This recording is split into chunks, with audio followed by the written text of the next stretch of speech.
I once was on a date with a girl. Brunette, kind of tall and hourglass body. She was pretty nonetheless, but a hell of a feminist. I did not really know this prior to the date. For some reason, we started to talk about why she was single, and she was talking about there are no good men out there. I became interested to hear what she had to say about the topic, because when she said that, I kind of agreed with her. Probably for different reasons, but nonetheless, I agreed. After that statement, she proceeded how all men are garbage and provide nothing of value to her. She continued to ramble on about how she hasn't been loved like she should be loved. Of course, it's great to have standards and value yourself, sure. Whatever. But then I decided to hit her with a question. What can you provide for you to then be reciprocated at same value back to you? I got nothing but silence and a blank, lifeless stare. And slowly her face expressed nothing but disgust, like she had been spat on or something. Then it dawned on me how many women actually think like this. These kind of girls dream of their Disney princess fantasies and just expect a Prince Charming figure to just fall in their lap without anything to offer. That he will just magically spawn out of thin air already head over heels for her. These girls, more often than not, have long lists of attributes and expectations for their ideal partner, but have nothing to offer on their end but entitlement of them feeling like the world owes them something. Every relationship is a transaction, and high-value companions create that high value for themselves. If a woman has absolutely nothing to offer, then she is by definition a low-value female. Women like this have no idea what it's like to attribute this high value to themselves by embracing the responsibility of what it means to be a desirable female for her male counterpart. These attributes mainly being the rock of the household and supporting her husband in any way imaginable. Career women are often burdened by the hole they dig themselves when they come to the realization that they are all alone and have not embodied their motherly instinct. If you had to pick from a career-driven woman and a woman who knows how to cook and shows genuine love for her partner, a vast majority of men would choose the latter because these men know that a woman's comfort and support is the most important value she could ever bring to a healthy relationship. Women who show appreciation for their husbands will probably result in a healthy and lasting relationship because as a man we have no other choice but to provide and conquer.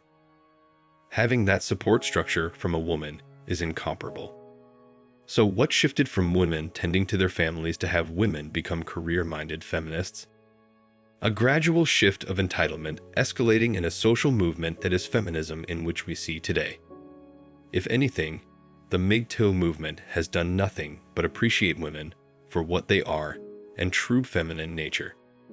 But the entitlement from the feminist movement has literally destroyed the nuclear family at its core, created low-value women with nothing to offer their husbands but the money they get paid, and hookup culture because nobody in the right mind wants to spend years upon years of their life with someone who expects everything but gives nothing in return.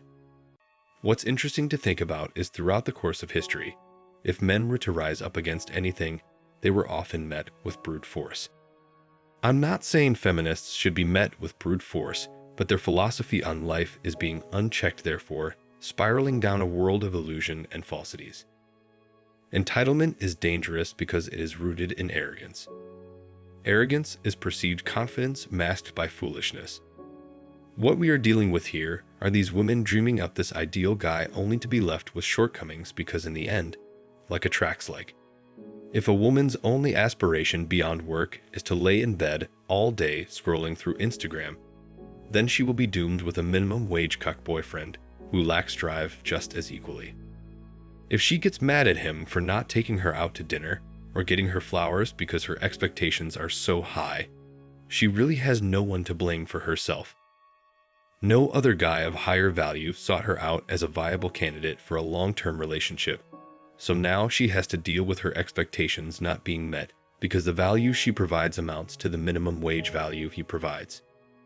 She needs to confront the fact that she should focus on her physical appearance and how she presents herself. She should think about what sense of comfort and support she can bring. And she should really work on being a joy to be around rather than an argumentative and entitled nag. But none of these girls will actually confront themselves and take the initiative to even think to provide value. To them, they think the value between their legs is enough. Little do they know every single woman has that same value, so now they have to compete with every single woman for the top 1% dream guy they all want. All I have to say is good luck. If you enjoyed today's video, please leave a like, subscribe, and comment on your thoughts about entitled women, and share any stories you may have dealing with a monstrosity. As always, thanks for watching and stay hungry, noble men.